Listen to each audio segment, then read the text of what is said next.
Excursions. What do we do? Some people say book them, some people say don't book them before you go, book them on board, don't book them at all. It's confusing.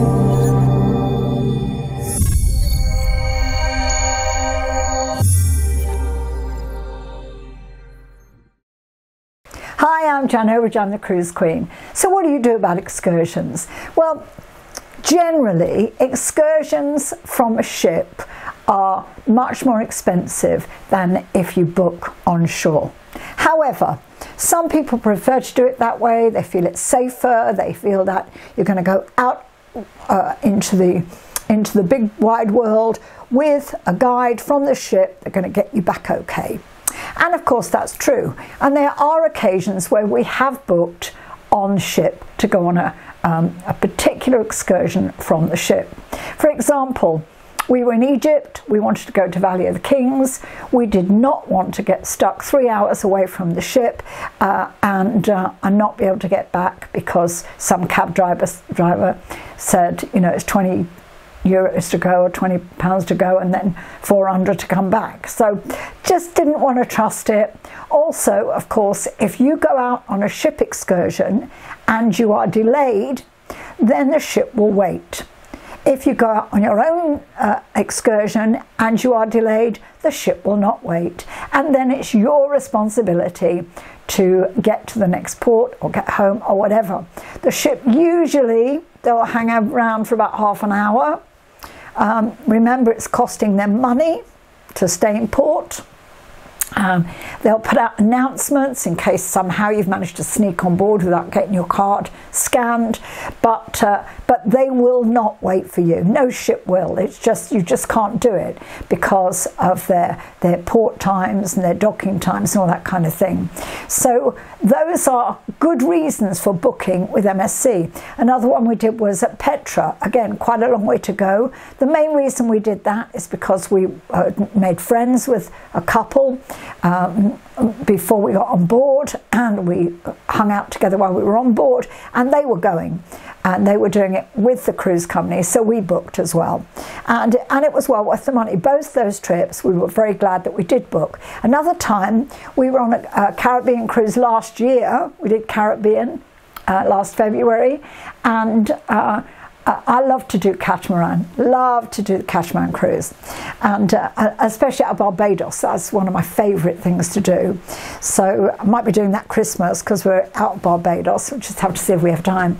But love Barbados, but love catamarans. And usually if we go Caribbean, we normally book a catamaran lunch cruise if we can. But I went online. Usually, if it's in Barbados, because I know it and we stayed there and we've been on them, I'll go online and see what's available. And I did that. And we do that with a lot of places we go. We'll check to see if where we want to go is available through a separate company, as lots of people do. But to be honest, we found that the one on board ship was better value than anything on that we could find online. So we booked on board ship. It was great.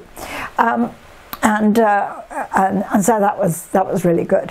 But generally, what we will do if we're in Europe or around the Mediterranean, we normally don't bother booking a trip unless there's something we really want to do. We get off the ship, wander into the port, and pick up a tour bus, a ho-ho as they're called, hop on, hop off. We find that's one of the best ways, if it's the first time you've been somewhere, it's one of the best ways to see where you are. We've done it almost everywhere we've been, we've done one.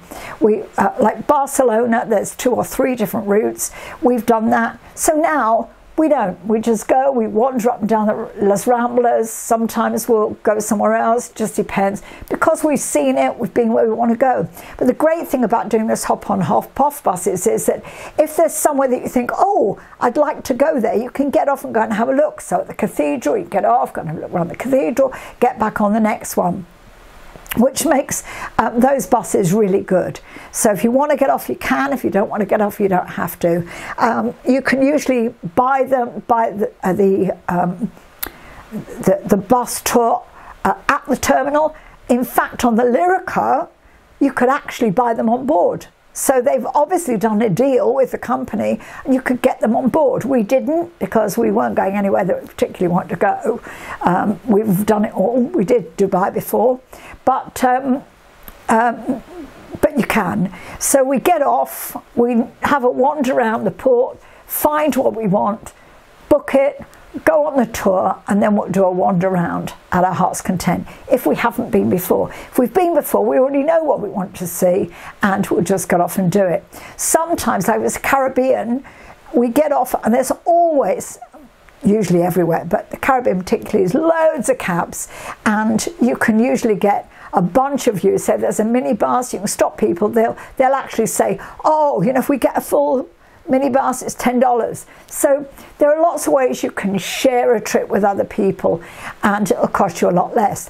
When we were in India last year, we got off at Cochin, and there were loads and loads of cab drivers in Cochin. And one of the things, and there was a tour, and I think it was like €100 or something for this tour, and we didn't bother. We just thought we'll get off and get a cab.